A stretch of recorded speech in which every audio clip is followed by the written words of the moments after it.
now I live in London, Ontario. I have been the camp director at Pearce Williams for almost a year now.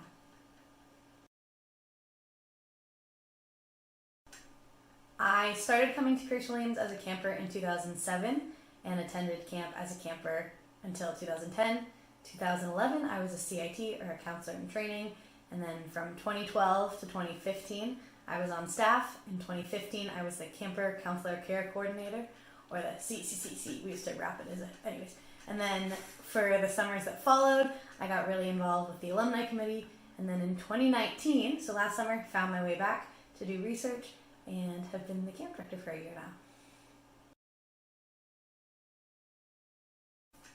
I have been waiting to answer this question. It is a Spanish word, and it's pronounced querencia, and it means the place from which one's strength is drawn, the place at which someone feels their most authentic self.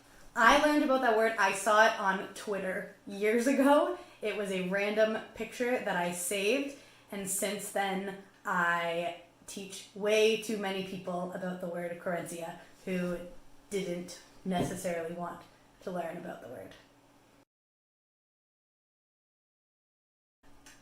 My favorite camp song is Fill My Cup.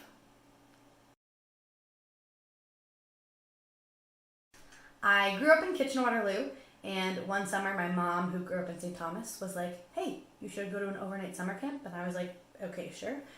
Little did I know that summer camp would hugely set the path for the rest of my life.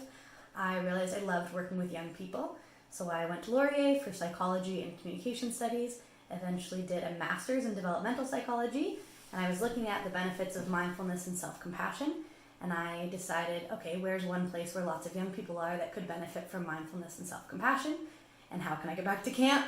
Oh, I'll do research at camp. So in 2019, I found my way back to do research at camp, and then the camp director position was open as I was finishing my master's, and I applied, and they were like, oh, sure, I guess we'll take her. So I'm now the camp director at Pearce Williams.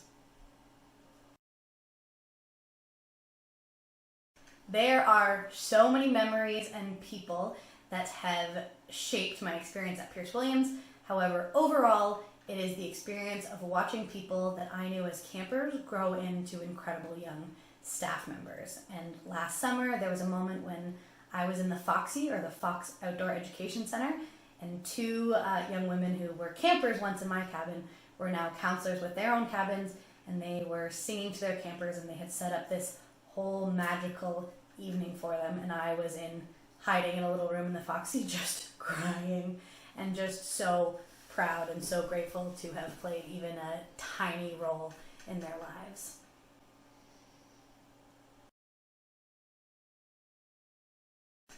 At camp, I learned the value of safe spaces and feeling like you can be 100% yourself. And by learning the value of those spaces, I became pretty committed to finding them or creating them wherever I went after that. So whether it was my residence floor in first year, I wanted to be 100% myself, and I wanted to give other people permission to be 100% themselves.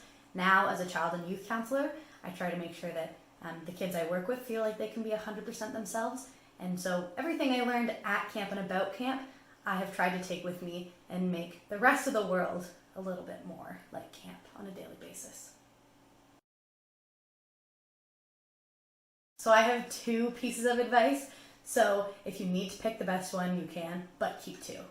The first one is not advice that I was personally given, but it's advice that I try to live by, and it's Maya Angelou, and it's that people will forget what you said, people will forget what you did, but they will never forget how you make them feel. So make them feel important and make them feel valued and loved. She didn't say the last part, that's a butter addition. And the second piece of advice came from Joe, and it was, fall in love with your best friend or someone who can become your best friend. And now to this day, I continually ask my best friends if they will eventually marry me, because I think I will spend the rest of my life knowing the importance of friendship and camaraderie in a marriage and love. I am doing a challenge right now where I read 30 minutes a day. So I firstly would recommend read more because I'm learning a lot and I'm really enjoying it. Secondly, the book I'm reading is When Things Fall Apart, and it's Heart Advice for Difficult Times by Pema Chodron. I had to look up how to pronounce it. And it's all about, so she's a Buddhist nun, and it's all about leaning into uncertainty and difficulty, and instead of letting it make you hard or angry, let it make you more compassionate, let it make you more whole, let it make you more authentic, and I am loving it.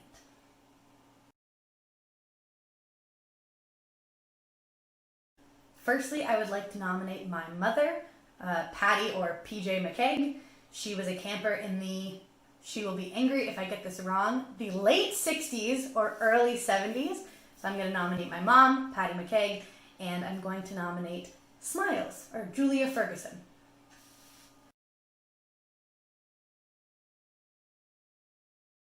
So I donate to Pearce Williams and I support Pearce Williams because I want my children and my grandchildren and their grandchildren to experience the same magic that I did.